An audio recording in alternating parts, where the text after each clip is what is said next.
साल था 1979 और ये कोई साधारण साल नहीं था। हिमालय की खामोशी उस वक्त पहली बार सियासत के खिलाफ आवाज बन रही थी। पहाड़ों में सिर्फ ठंडी हवाएं नहीं बह रही थी, बल्कि एक दबा हुआ गुस्सा आकार ले रहा था। लखनऊ में बैठी उस सत्ता के खिलाफ जो दशकों से उत्तराखंड के लोगों को सिर्फ आंकड़ों में गिनती रही, लेकिन उनकी जिंदगी तक कभी पहुंची ही नहीं पाई। गांव खाली हो रहे थे, नौजवान रोजगार की तलाश में मैदानों की ओर पलायन कर रहे थे और जो बच रहे थे वो अपने ही घर में खुद को पराया महसूस कर रहे थे। उसी अधूरेपन, उसी उपेक्षा और उसी बेचैनी से जन्म हुआ उत्तराखंड क्रांति दल यानी यूकेडी का।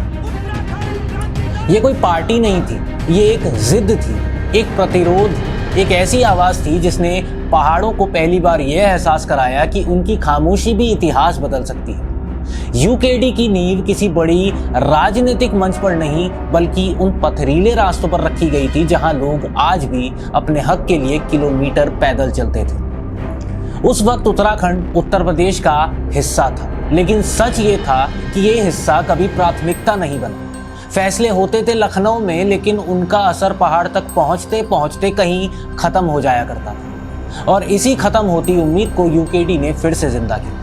इंद्रमणि बडोनी, काशी सिंह ऐरी, बिपिन चंद्र त्रिपाठी जैसे दिग्गज नेताओं ने इस आंदोलन को सिर्फ दिशा नहीं दी, बल्कि उसे आत्मा भी दी।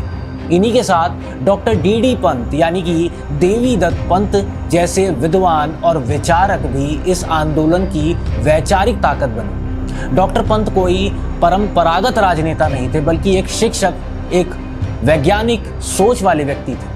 उन्होंने उत्तराखंड की पहचान, उसकी सांस्कृतिक और भौगोलिक विशिष्टता को समझते हुए अलग राज्य की जरूरत को बौद्धिक आधार दिया। उन्होंने इस आंदोलन को सिर्फ भावनात्मक नहीं रहने दिया, बल्कि उसे तर्क और दृष्टि से भी मजबूत किया। बडोनी, जिन्हें उत्तराखंड का गांधी कहा गया, उन्होंने इस आंदोलन को अहिंसा और जन समर्थन के साथ आगे बढ़ाया।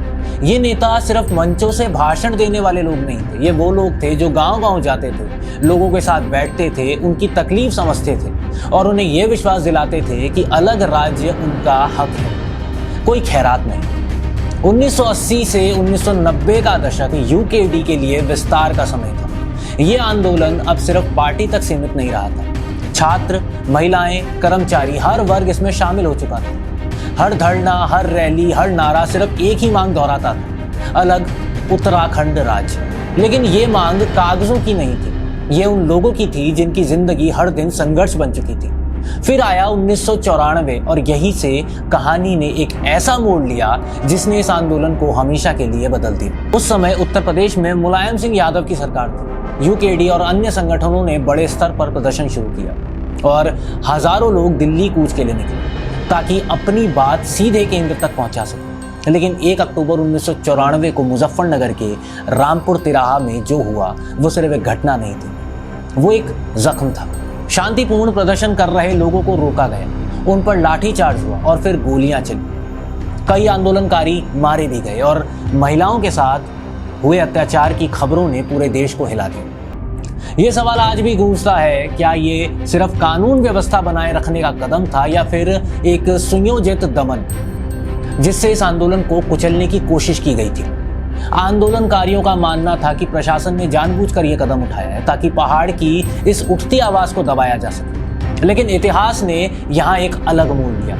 जिस घटना को दबाने के लिए अंजाम दिया गया था वही इस आंदोलन की सबसे बड़ी ताकत बन गई। रामपुर तिराहा कांड के बाद पूरा उत्तराखंड सड़कों पर उतर आया। हर गांव, हर कस्बा इस दर्द में शामिल हो गया था। यूकेडी अब सिर्फ एक संगठन नहीं रहा, वो हर उस इंसान की आवाज बन गया जिसने अपने हक के लिए लड़ने की ठान ली थी। 1994 से 2000 तक का समय इस आंदोलन का चरम था। यूकेडी ने लगातार दबाव बनाए रखा और आखिरकार 9 नवंबर 2000 को उत्तराखंड एक अलग राज्य बना, जिसे पूर्व में उत्तरांचल कहा गया। वो सपना जिसके लिए सालों तक संघर्ष हुआ था आखिरकार हकीकत बन गया। लेकिन हर कहानी की तरह यहाँ भी असली चुनौती जीत के बाद शुरू हुई। यूकेडी जो अब तक एक आंदोलन था, उसे अब एक राजनीतिक दल के रूप में खुद को साबित करना था। लेकिन यही वो मोड़ था जहाँ से उसकी पकड़ ढीली पड़ने लगी। भाजपा और कांग्रेस जैसी राष्ट्रीय पार्टियां अपनी पूरी ताकत के साथ मैदान में थी, यूकेडी के पास इतिहास था, संघर्ष था, लेकिन संगठनात्मक मजबूती और संसाधनों की कमी साफ दिखने लगी। धीरे धीरे पार्टी के अंदर गुटबाजी शुरू हुई, नेतृत्व को लेकर मतभेद बढ़ने लगे और जो एकजुटता इसकी सबसे बड़ी ताकत थी वही इसकी सबसे बड़ी कमजोरी बन गई। पार्टी कई हिस्सों में बंट गई और इसके दिग्गज नेता या तो अलग हो गए या फिर दूसरी पार्टियों में शामिल हो गए। इससे यूकेडी की साख और जनाधार दोनों कमजोर होते चले गए। चुनाव दर चुनाव यूकेडी का प्रदर्शन गिरता गया। जो पार्टी कभी राज्य निर्माण की लड़ाई का चेहरा थी वो अब राजनीतिक हाशिए पर पहुंच गई। सबसे बड़ा सवाल ये था कि जिस उद्देश्य के लिए पार्टी बनी थी उसके पूरा होने के बाद उसने खुद को नए मुद्दों के साथ क्यों नहीं जोड़ा। पलायन, बेरोजगारी, शिक्षा, स्वास्थ्य, ये वही मुद्दे थे जिन पर यूकेडी को अपनी पकड़ बनानी थी, लेकिन वो ऐसा करने में उतनी सफल नहीं हो पाई और शायद यही उसकी सबसे बड़ी त्रासदी रही। वो अपने ही बनाए इतिहास से बाहर नहीं निकल पाई। जिस आंदोलन ने उसे खड़ा किया वही उसके लिए एक सीमा बन गया। समय बदलता गया, लोगों की प्राथमिकताएं बदलती गई, लेकिन यूकेडी उसी पुराने संघर्ष की परछाई में खुद को खोजती रह गई।